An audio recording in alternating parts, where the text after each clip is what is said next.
Faith did a great job last week, didn't she?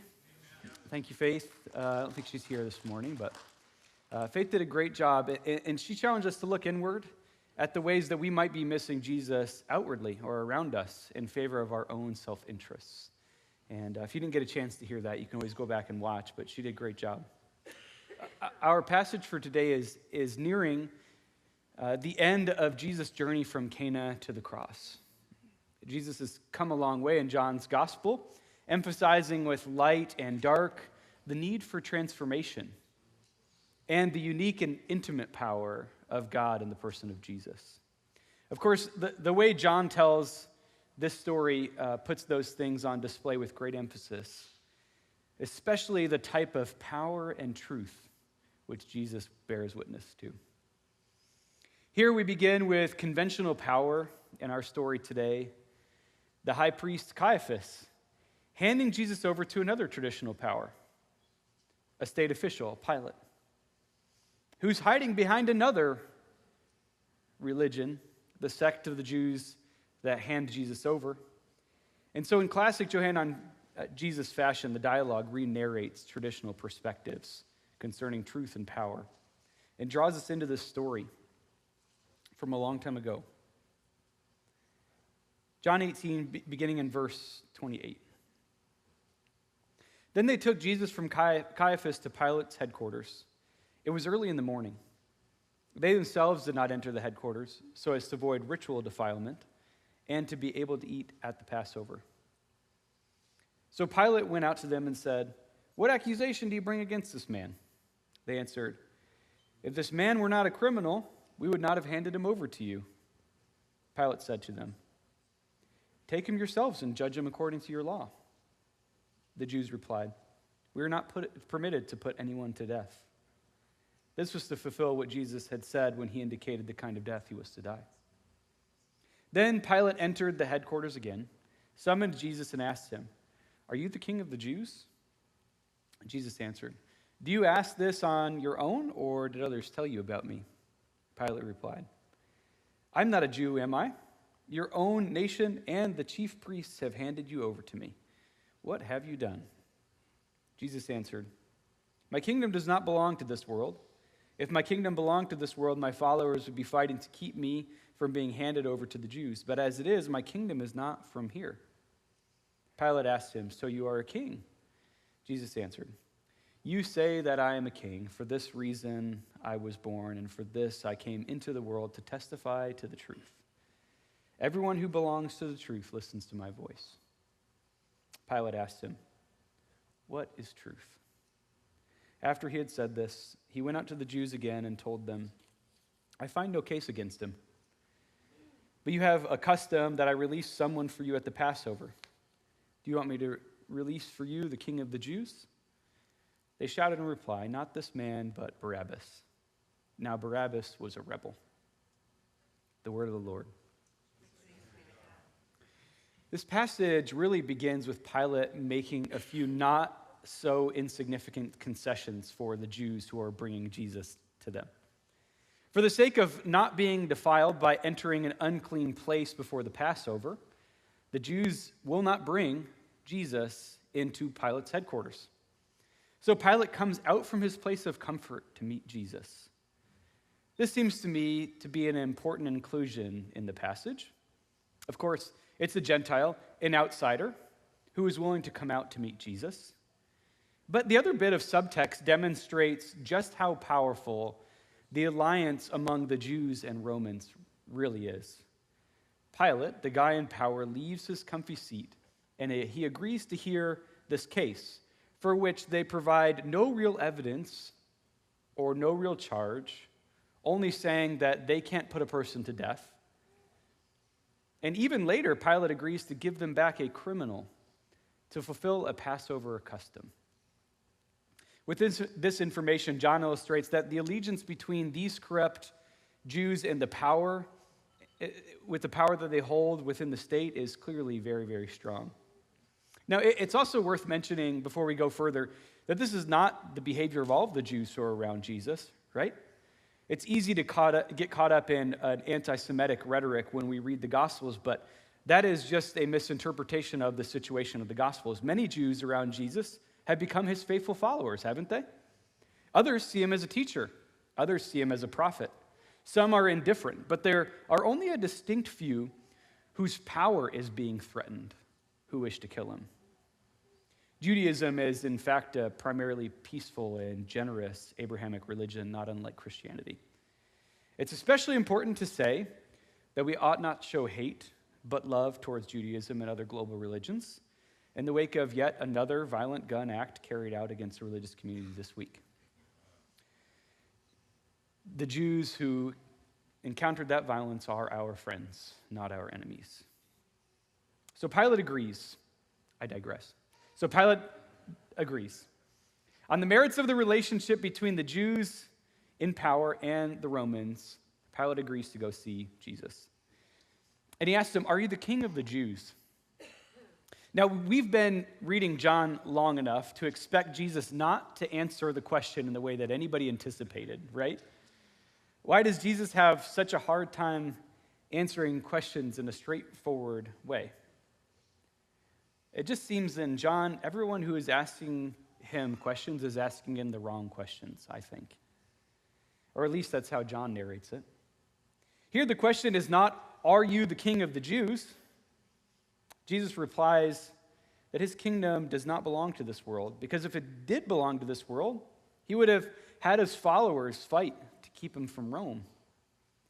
Jesus doesn't tell him whether or not he is king, and certainly doesn't claim to be a king of the Jews. He simply tells Pilate that his kingdom does not belong to this world. To make an important distinction, Jesus is not indicating that his kingdom has nothing to do with this world, or else why would he be here to begin with? It seems Jesus is making a distinction between the typical kingdom, the one that Pilate's a part of, and the one that Jesus is establishing. It's as if he's answering Pilate's question. If you're asking if I'm a king like Caesar or even a king like David, I am not. The distinction, of course, is that if Jesus is king of a kingdom, he will not behave like a regular king, and his kingdom people will not behave like regular kingdom people.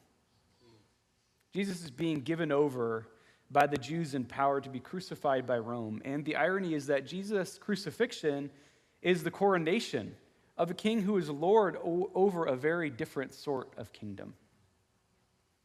It is a proclamation that he's going to be leading by a very divergent power, not by the typical one of Caesar or even the power that David wielded in all its might. He's going to be the king of a kingdom that lives by a unique set of codes. It's a kingdom that's unafraid. And I don't mean unafraid as in unafraid to go to war. When others might see death as something to fear, Jesus saw it as a way for God to be glorified and for humanity to receive hope. Powerful people, by worldly standards, typically act out of fear, hoarding resources and hurting their enemies before they become too powerful, just as the Jews in power are acting now to suppress the voice of Jesus. The late Walter Brueggemann wrote in a Lenten reflection about the unafraid nature of this kingdom people.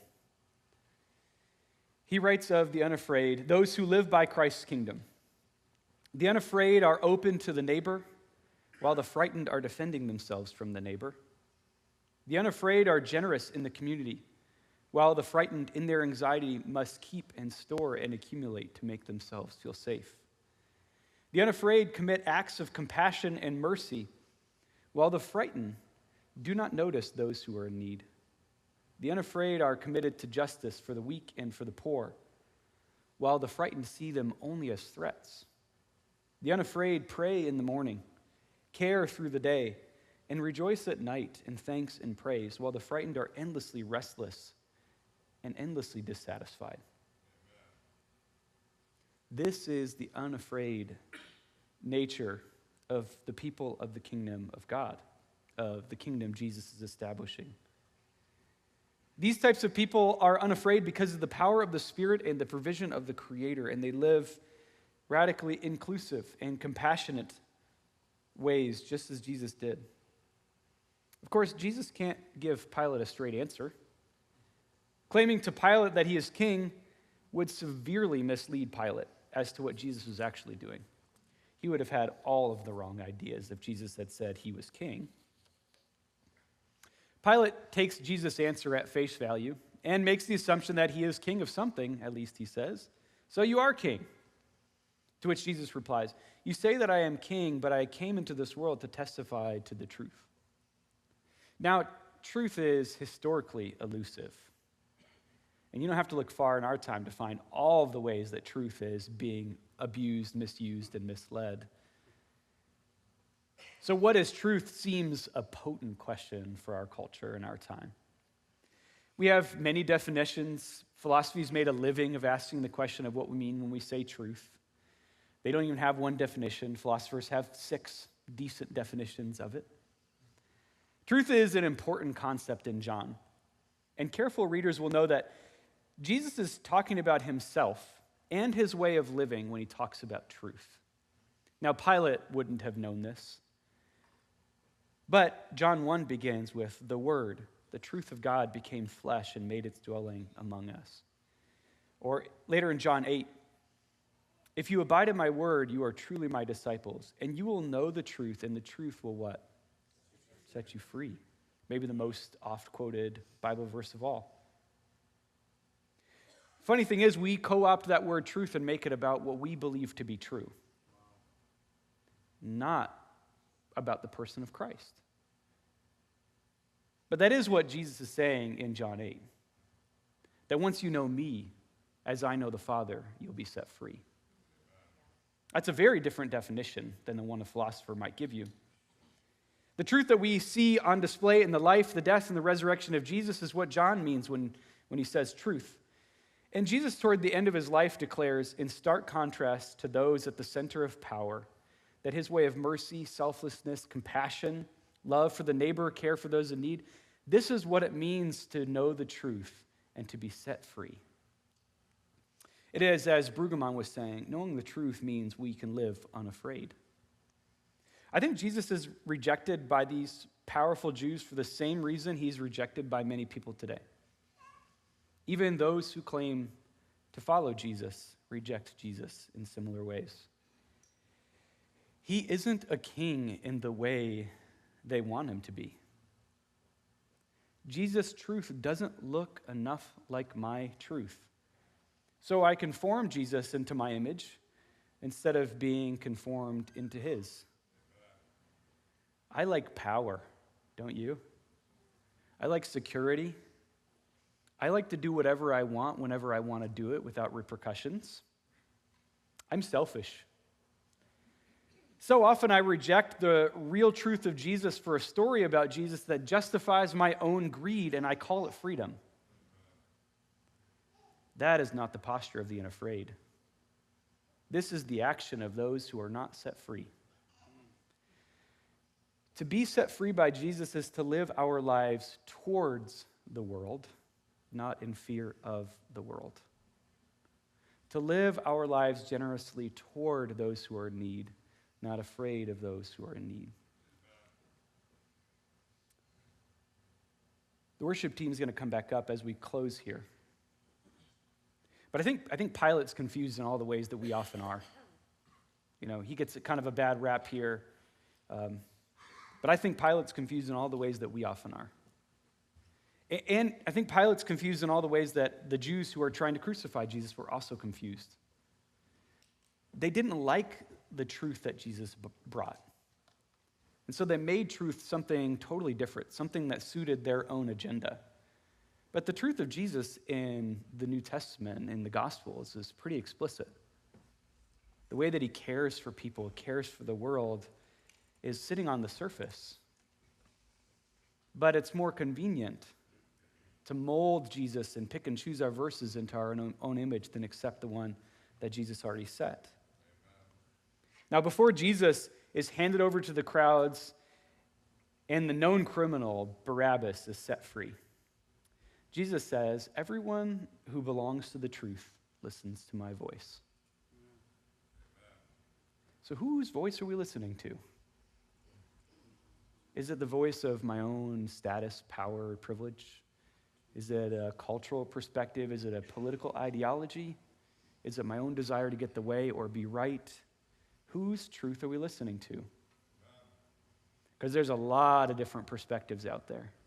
But everyone who belongs to the truth listens to the voice of Jesus. May we listen to the voice of Jesus.